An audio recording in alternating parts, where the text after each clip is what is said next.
Hello friends, आज हम लोग पढ़ेंगे प्लास्टिड के बारे में। कहे तो क्लोरोप्लास्ट के बारे में। ठीक है, तो प्लास्टिड का एक मेम्ब्रेन बाउंड ऑर्गेनल है। जैसे कि मैंने आप लोग को बताए थे कि माइटोकॉन्ड्रिया क्लोरोप्लास्ट दोनों डबल मेम्ब्रेन बाउंड स्ट्रक्चर है। ठीक है, ये भी माइटोकॉन्ड्रिया की तरह ये भी साइटोप्लाज्म में रहता है। हमारा जो क्लोरोप्लास्ट है या फिर प्लास्टिड, हमें वो जो सिर्फ है जो प्लांट में ही पाया जाएगा। ठीक है, plastid contain pigment like carotene and xanthophyll colour. Plastic chlorophyll क्या करता है, बहुत सारे कलर उसके पास होता है। जैसे कि प्लांट है तो उसमें जो कलर आता है वो आता कैसे है। ठीक है, तो प्लास्टिक का कुछ फंक्शन है। It help in photosynthesis and provide colour. ये फोटोसिंथेसिस प्रकाश संश्लेषण के माध्यम से ये कलर प्रोवाइड करता है। ठीक है, it can be seen easily under normal microscope. ये किसी भी आसानी से माइक्रोस्कोप के अंदर नहीं देखा जा सकता। कुछ ऐसे प्लास्टिक है जिसे हम लिकोप्लास्ट कहते हैं। ठीक है, प्लास्टिड को तीन पार्टों में बांटा गया है, क्रोमोप्लास्ट, क्लोरोप्लास्ट और लिकोप्लास्ट। क्लोरोप्लास्ट में क्या, कैरोटीन एंड ज़ैंथोफिल इसका पिगमेंट है। क्लोरोप्लास्ट में कैरोटीन एंड क्लोरोफिल होता है और लिकोप्लास्ट में एब्सेंट होता है। क्रोमोप्लास्ट का फंक्शन है जो कि फ्रूट होता है, जैसे फल है, फल का बाहर का जो कलर होता है वो हमारा क्रोमोप्लास्ट के वजह से होता है। कहे तो provide colour to pericarp and petal. Pericarp and petal मतलब फ्रूट का जो बाहर का छिलका होता है उसे कहते हैं। ठीक है, ये हमारा क्रोमोप्लास्ट का जो फंक्शन है वो हरा कलर प्रदान करता है। किसके मदद से, फोटोसिंथेसिस की मदद से। ठीक है, लिकोप्लास्ट कुछ फूड स्टोरेज करता है। ठीक है, क्रोमोप्लास्ट के पास डीएनए होता है डबल मेम्ब्रेन। क्रोमोप्लास्ट के पास भी डीएनए होता है, वो भी डबल मेम्ब्रेन होता है। लिकोप्लास्ट के पास डीएनए होता है, वो भी डबल मेम्ब्रेन होता है। ठीक है, अब एक एक करके डिटेल में पढ़ते कि क्रोमोप्लास्ट है क्या। क्लोरोप्लास्ट क्या है, कलर कंटेनिंग प्लास्टिक है। ये क्या कंटेन करता है, पिगमेंट करता है। कौन कौन सा, कैरोटीन एंड ज़ैंथोफिल। अब ये जो है कि फैट सोल्यूबल, आप कुछ ऐसा खाते हैं जैसे कि जिससे आपका ना जो जीभ होता है वो लाल टाइप का हो जाता है, या फिर जो भी जैसे चुकंदर खाते हैं तो चुकंदर की तरह ही आपका जो जुबान है वो क्या हो जाता है, उसी कलर का हो जाता है। इसके पास फैट सोल्यूबल होता है। नॉन सोल्यूबल मतलब जो भी मतलब कुछ खाएं, हमारा जीभ जो लाल नहीं हुआ या कुछ किसी कलर का नहीं हुआ तो नॉन सोल्यूबल हो गया। लेकिन अगर वही लाल हो गया तो इसको हम सोल्यूबल कहेंगे। तो क्रोमोप्लास्ट में क्या है, इसमें फैट सोल्यूबल पिगमेंट होता है। ठीक है, इसका फंक्शन वही सेम है। पेरिकार्प एंड पेटल जो फ्रूट का बाहर का जो छिलका कहते हैं, एबव द फ्रूट।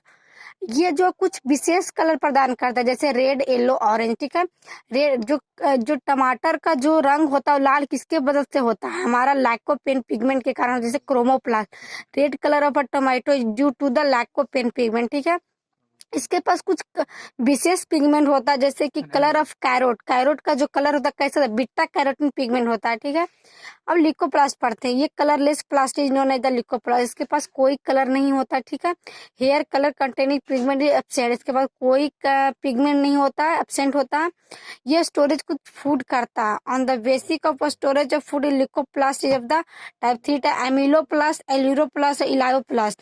एमिलोप्लास्ट में स्टोरेज क्या करता है, कार्बोहाइड्रेट, जैसे एग्जांपल में पोटैटो।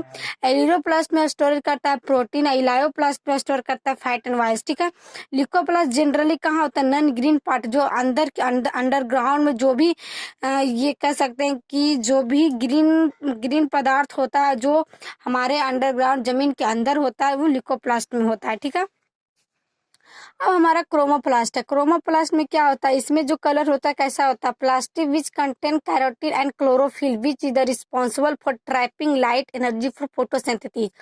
फोटोसिंथेसिस के मदद से जो भी कलर प्रदान किया गया, फोटोसिंथेसिस के लाइट को क्या करता है, अपनी ओर खींचता है। खींचने के मदद से वो क्या करता है, हरा रंग प्रदान करता है। ठीक है, फोटोसिंथेसिस क्या है, making of a food in the presence of light. Light के मदद से जो फूड बनाता है उसे हम फोटोसिंथेसिस कहते हैं। ठीक है, क्लोरोप्लास्ट जो प्रेजेंट होता है once fill cell the leaves, जो हमारा पत्ती का रंग हरा होता है हमारा क्लोरोप्लास्ट के कारण होता है। मीजोफिल सेल क्या है, जो 20 से 40 क्लोरोप्लास्ट जिसके पास रहेगा मीजोफिल सेल है। और ग्रीन एल्गी क्या है, जिसके पास 1 पर सेल हो। ठीक है, अब इसका स्ट्रक्चर कुछ इस प्रकार का होता है। ठीक है, ये जो बाहर वाला है वो हमारा आउटर मेम्ब्रेन है, अंदर वाला इनर मेम्ब्रेन हो गया। आउटर और इनर के बीच में जो है इंट्रा मेम्ब्रेन स्पेस हो गया। ठीक है, इसके पास भी double standard circular naked DNA होगा माइटोकॉन्ड्रिया की तरह। ठीक है, ये जो हमारा ये बाहर का पोरिन है, जिसे माइटोकॉन्ड्रिया में भी पोरिन था, इसमें जो राइबोसोम पाया जाएगा वो भी 70S होगा। इसके पास देखिए ये कुछ थैलाक्वाइड है। ठीक है, बहुत सारे थैलाकोइड को हम ग्रेनियम कहेंगे, और दो ग्रेनियम को जोड़ने वालों को हम स्ट्रोमा लेमेला कहेंगे। जो खाली स्थान होगा हमारा क्लोरोप्लास्ट को हम स्ट्रोमा कहते हैं, ठीक है। बहुत सारे ग्रेनियम थैलाकोइड को ग्रेनियम कहते हैं। अगर एक थैलाकोइड को देखा जाए तो उसका स्ट्रक्चर कुछ इस प्रकार होता है। अब देखते हैं हम आउटर मेम्ब्रेन को, ठीक। आउटर मेम्ब्रेन उसी का तरह पोरिन्स प्रेजेंट है, तो बहुत ज़्यादा परमेबल है compare to inner membrane. Inter membrane space क्या, स्पेस बिटवीन इनर और आउटर मेम्ब्रेन, जो दो इनर और आउटर मेम्ब्रेन के बीच में जो होता है उसे हम कहेंगे इंट्रा मेम्ब्रेन स्पेस। और इनर मेम्ब्रेन क्या, उसके पास कोई क्या कहते हैं इसको कि कोई पोरी नहीं होता है, तो परमेबल नहीं है।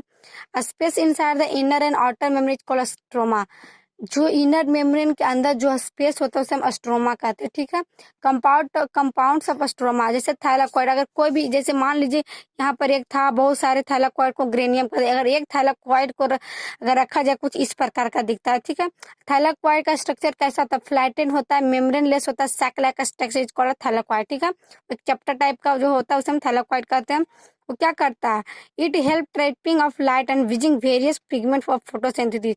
वो लाइट को अपनी तरफ खींचता है, और कहते हैं ना कि जो कि लाइट की मदद से जो भी फूड बन रहा है हमारा फोटोसिंथेसिस की मदद से। तो फोटोसिंथेसिस क्या है, process of making of food in the presence of light. जो लाइट की मदद से कोई भी फूड बना रहा है उसे हम फोटोसिंथेसिस कहेंगे, ठीक है। अगर एक थैलाकोइड को रखा है उसका स्ट्रक्चर कुछ इस प्रकार होता है। जो अंदर वाला ल्यूमेन हो गया, ठीक है, ये पूरा थैलाकोइड हो गया। अब देखती हूँ कि ये जो आ रहा है हमारा सनलाइट, ये जो है ना बहुत दो दो पिगमेंट को अगर देखा जाए तो दो पिगमेंट को हम क्वांटाजोम कहेंगे, ठीक है। अब हमारा एटीपी प्लस पी से बन रहा हमारा एटीपी। वहां पर क्या था, F0 और F1 था, यहाँ पर CF0 और CF1 है, ठीक है। ये जो हमारा है प्रोसेस ऑफ ऑक्सीडेटिव फॉस्फोराइलेशन, ये जो प्रोसेस हो रहा है उसे हम प्रोसेस ऑफ ऑक्सीडेटिव फॉस्फोराइलेशन कहेंगे, ठीक। एक एक करके इसको डिटेल में पढ़ेंगे। ल्यूमेन क्या था, space inside the thylakoid membrane, जो कि स्पेस था किसका, थैलाकोइड का। जो अंदर वाला स्पेस है उसे ल्यूमेन कहेंगे। On the thylakoid membrane various, जो कि बहुत सारा पिगमेंट रखता है, जैसे chlorophyll alpha, chlorophyll beta, chlorophyll and xanthophyll are the present on the thylakoid membrane help in the photosynthesis. कुछ विशेष पिगमेंट रहता है, कौन, क्लोरोफिल अल्फा, क्लोरोफिल बीटा, कुछ इस प्रकार का थैलाकोइड में रहता है, जैसे कि ज़ैंथोफिल जो प्रेजेंट रहता है हमारा थैलाकोइड में, जो कि हेल्प करता है फोटोसिंथेसिस में। थैलाकोइड अरेंज है कैसा, stack piles of coin which the granum. वो कैसे थैलाकोइड कैसे अरेंज है, एक पे एक रखा, जैसे क्वाइंस को रखते हैं, सिक्का को रखते हैं, तो किस प्रकार का दिखता है, उसी प्रकार का हमारा थैलाकोइड दिखता है, ठीक है। और बहुत सारे थैलाकोइड को हम क्या कहते हैं, ग्रेनम कहते हैं, ठीक है। ईच हर एक क्लोरोप्लास्ट के पास 40 से 60 ग्रेनियम होते हैं, और बहुत सारे ग्रेनियम को हम ग्रेना कहते हैं, ठीक है। अब क्वांटाजोम क्या है, क्वांटाजोम क्या है, बहुत सारे, एक ग्रुप में 200 से 250 मॉलिक्यूल्स ऑफ वेरियस पिगमेंट हो, बहुत 200 से 250 को हम क्वांटाजोम कहेंगे अब, और 40 से 60 को हम ग्रेना कहेंगे, ठीक है। अब स्ट्रोमा लेमेला क्या है, thylakoid of a granum interconnected each other by the help of stroma lamella. दो ग्रेनियम किससे कनेक्ट था, स्ट्रोमा लेमेला से। आप लोग ने बेस स्ट्रक्चर में देखा था कि दो ग्रेनियम को हम जब मिलाते हैं तो उसको मिलाने वाली को रेखा को क्या कहते हैं, स्ट्रोमा लेमेला कहते हैं। डीएनए क्या है, double standard circular naked DNA होता है। डीएनए से आरएनए बना, आरएनए से प्रोटीन बना, जीसी से रिच होता है, राइबोसोम 70S होता है, ठीक है। क्या था, chloroplast is known as a semi autonomous cell organelle because it have a protein making machinery but it doesn't able to make as much as a require protein. हमारा mitochondria भी semi autonomous cell organelle था हमारा chloroplast भी, ठीक है। वो भी machinery था, वो भी प्रोवाइड करता था प्रोटीन, ठीक है। तो आज के लिए बस इतना ही, मिलते हैं नेक्स्ट लेक्चर में। मैं आप लोगों को बताऊंगी कि